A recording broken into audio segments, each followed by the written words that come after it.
When it comes to your annual service, replacing your brake fluid is one of those things that gets often overlooked, but there's a very good reason why you should do it.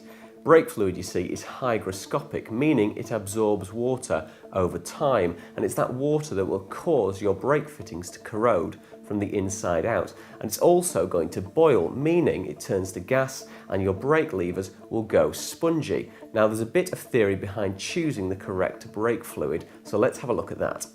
Dot 3, 4 and 5.1. These traditional brake fluids are all glycol ether based.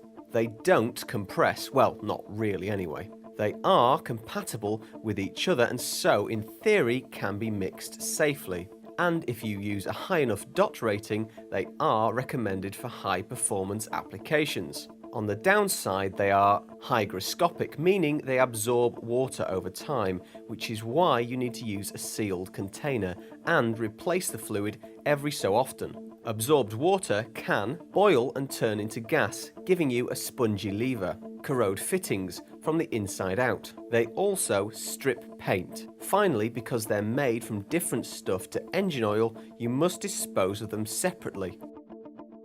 Dot 5 brake fluids are silicon based. They have a high dot rating and so will work at high temperatures. They don't absorb water, therefore they don't corrode fittings. They also don't strip paint, which all sounds great. However, on the downside, they do absorb air, which means they compress much more than traditional brake fluid and so give a spongy lever even when they're bled correctly.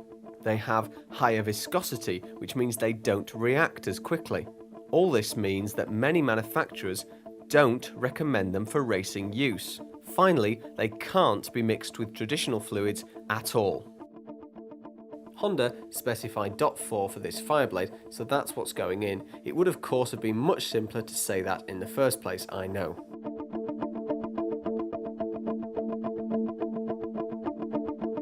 Firstly, cover the tank with a thick towel to absorb any brake fluid that you might spill. It works like paint stripper, don't forget.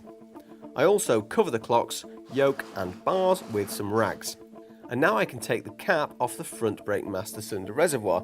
Now, for some bizarre reason, reservoir screws always seem to be the ones that get rounded off. And just like any screw that's been in somewhere for a while, the first turn is the most important. I have to support my reservoir with one hand, as it's on this easily bendable bracket. I keep my arm in line with the screwdriver, pressing down firmly and cracking each screw off. Now I can undo them and slide each one out before lifting the cap off, being careful not to spill any fluid.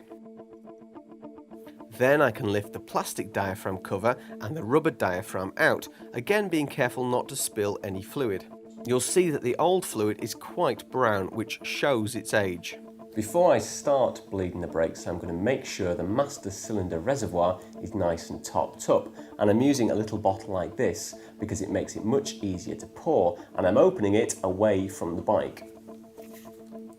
Make sure you always use a sealed container that's still within its expiry date so that you can be certain it hasn't absorbed any water. Once you've broken the seal, slowly fill your master cylinder up to the high level, not right up to the brim.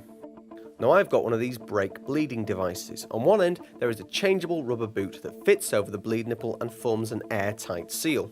The brake fluid runs down the tube and into the sealed tub. If you fill the tub up so the level of the fluid is above the bottom of the tube, then it stops air getting back up into the system.